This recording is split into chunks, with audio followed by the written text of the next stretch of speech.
Iran के निज़ाम में ayatollah Khamenei सबसे ताकतवर इंसान हैं, लेकिन आज वो पहले से कहीं ज़्यादा तन्हा दिखाई देते हैं। इस तन्हाई की सबसे बड़ी वजह इनके वो करीबी साथी हैं जो अब इस दुनिया में नहीं रहे। पिछले चंद बरसों में इसराइल ने एक खामोश मगर खतरनाक पॉलिसी के तहत ईरान के अहम तरीन फौजी और खुफिया कमांडरों को निशाना बनाया है। इनमें सबसे अहम नाम जनरल कासिम सुलेमानी का है, जो कुद्स फोर्स के सरबराह थे और ईरान की बैरूनी जंगी हिकमत अमली के मरकज़ में थे। इनकी 2020 में बगदाद में अमरीकी हमले में शहादत एक बहुत बड़ा धचका था, लेकिन कहानी यहीं ख़त्म नहीं हुई।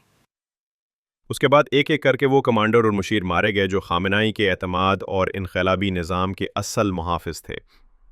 जनरल मोहम्मद हिजाज़ी, जो कुद्स फोर्स के नायब सरबराह थे, 2021 में मुश्तबा हालात में फौत हुए।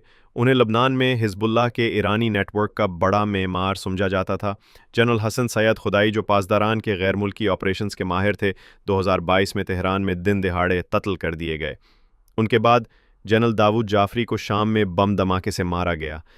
ये वो लोग थे जो न सिर्फ जंग के माहिर थे बल्कि ईरान के नज़रियाती ढांचे के मुहाफ़िज़ भी है। इनके जाने से न सिर्फ खामेनेई की अस्करी ताकत मुतासिर हुई है बल्कि उनका ज़ाती एतमाद और फ़ैसला साजी भी महदूद हो चुकी है। हालिया इसराइली हमलों से आयतुल्ला खामेनेई के करीबी वफ़ादार आला कमांडरों के कत्ल ने इसकी ताकत को अंदर से चीर कर रख दिया है।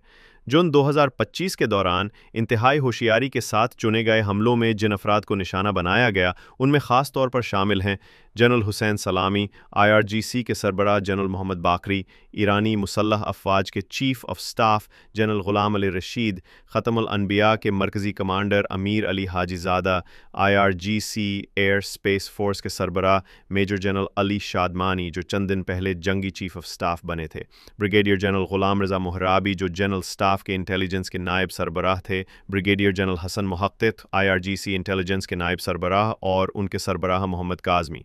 यही वफ़ादार लोग अंदरूनी हिकमत अमली, बैरूनी जंगी मंसूबा और ईरान की फ़िक्री पॉलिसी को हकीकत में नाफिज करते थे।